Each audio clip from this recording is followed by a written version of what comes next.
तरह से सवर्णों का इस्तेमाल किया गया। अब इस पर पूरे मामले पर जो आपको बताएं कि जनप्रतिनिधि है उनका क्या कुछ कहना है वो भी आपको सुना देते हैं।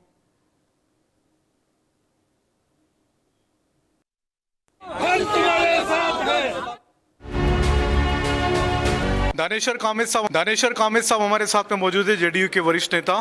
सर, क्या क्या मुद्दे रहे, कौन कौन से मुद्दे ऐसे हैं जो कि जेडीयू इस संसद सत्र में उठाना चाहता है?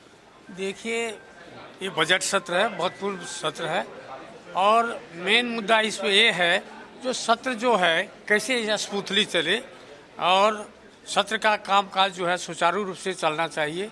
मैंने अपनी ओर से कहा जो हमारी जनता दल यूनाइटेड चाहती है जो सत्र जो है सुचारू रूप से चले, जनता की समस्याओं को रखे और इस तरह जो सत्र का जो लोग बीच बीच में बंद करके और लोगों को बोलने का सांसदों को नहीं मिलता है, ये नहीं होना चाहिए। एक बात। दूसरी बात, जो एसआईआर के मुद्दे पर जो सदन में लोग सदन को हंगामा करके रखे थे विरोधियों को, मैंने कहा देखिए एसआईआर के बाद बिहार का चुनाव हुआ, उसमें प्रचंड बहुमत से एनडीए की जीत हुई और उसमें जो है काफ़ी जो लोग जो है जो वोटर्स थे काफ़ी संख्या में वोट दिए, प्रतिशत उनका ज़्यादा रहा।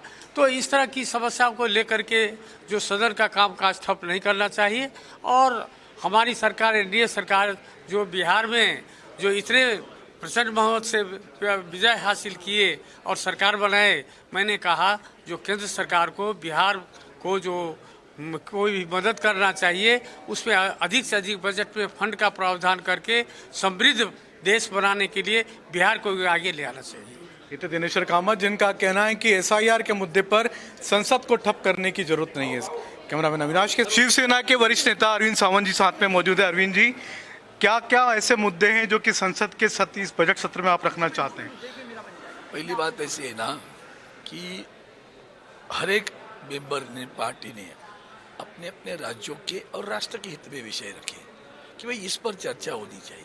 जैसे अभी मुंबई का बंदरगाह है, आप विकास कर रहे हो, मुंबई बंदरगाह का विकास क्यों नहीं कर रहे हो? अब विकास करते हो तो एक तरफ पक्का घर के वादे करते हो, लैंड पॉलिसी तय नहीं करते हो, तो गरीबों की झुग्गी झोपड़ियाँ तोड़ देते हो, सीधा रास्ते पे आके तो पक्का घर तो रहे ना, तो जो घर है वो भी तोड़ देते हो। एनटीसी की मिल्क की जमीन है उसके ऊपर क्या कर रहे हैं आप लोग? वहाँ भी जो बिल्डिंग है उनको क्या कर रहे हैं? पीपी एक्ट लगा रहे हैं। ऐसी मुंबई जैसे मांग है अपनी। दूसरी बात आती है कि ये बेरोजगारी जो बढ़ रही है, अभी आप देखिए टैरिफ की वजह से डिजिटल इंडिया जो सारे IT सेक्टर में बहुत गिरावट आई है। इन्फोसिस वालों ने लोगों को निकाल डाला, विप्रो ने निकाल डाला, TCS ने निकाल डाला, अमेजोन भी निकाल रहा है। तो नौकरियां जा रही है, नौकरियां किधर है अभी? तो ये भी तो देखना पड़ेगा। अंतर्राष्ट्रीय स्तर पर भी अपने रिश्ते अच्छे नहीं है। ईरान में चबार जो पोर्ट बना रहे थे 1000 करोड़ रुपए आपने डाला, क्या किया उसका आपने? पता नहीं चल रहा है। प्रदूषण हो रहा है, नदियों में भी प्रदूषण है, हवा में भी प्रदूषण है। नदी जोड़ क्या हो गया? क्या हम समुद्र के खारे पानी का, पीने लायक पानी का कोई प्रोजेक्ट ला सकते हैं क्या? आगे चलकर चेन्नई तो अपने देश में सबसे बड़ा पहला शहर रहेगा कि जिसको पानी की बहुत दिक्कत आ जाएगी आगे चलकर। तो मुंबई शहर भी आने वाला है, कल दिल्ली शहर भी आने वाला है। यमुना की हालत क्या आपकी? क्या हुआ? यानी पॉल्यूशन के मुद्दे भी उठाने वाले हैं। हाँ, ये मुद्दों को चर्चा करनी चाहिए, इसके ऊपर चर्चा के लिए समय दीजिए, ये मांग करते रहे, बाकी क्या है? महिला लाडली बहन है, लाडली बेटी बचाओ, कितनी लड़कियां मिसिंग है पता है आपको? महिलाएं कितनी मिसिंग है, लाखों महिलाएं मिसिंग है।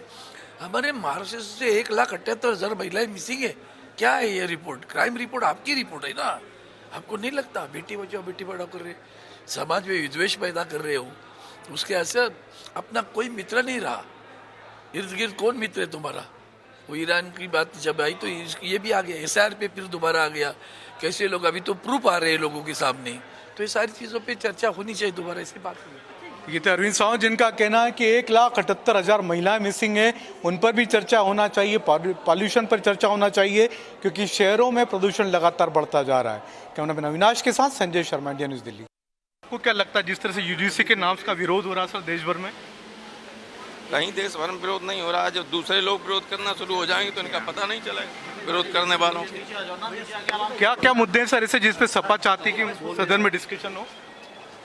इस सरकार ने, इन लोगों ने पहली बार ऐसा हुआ है जब कोई बिल कौन लाने वाले लिस्ट दी जाती थी वो तक नहीं किसी को दी। तो ये थे समाजवादी पार्टी के वरिष्ठ नेता राम गोपाल यादव, जिनका कहना है कि सरकार की तरफ से बिल की सूची तक नहीं दी गई सदस्य को। कैमरामैन अविनाश के साथ संजय शर्मा, इंडिया न्यूज, दिल्ली।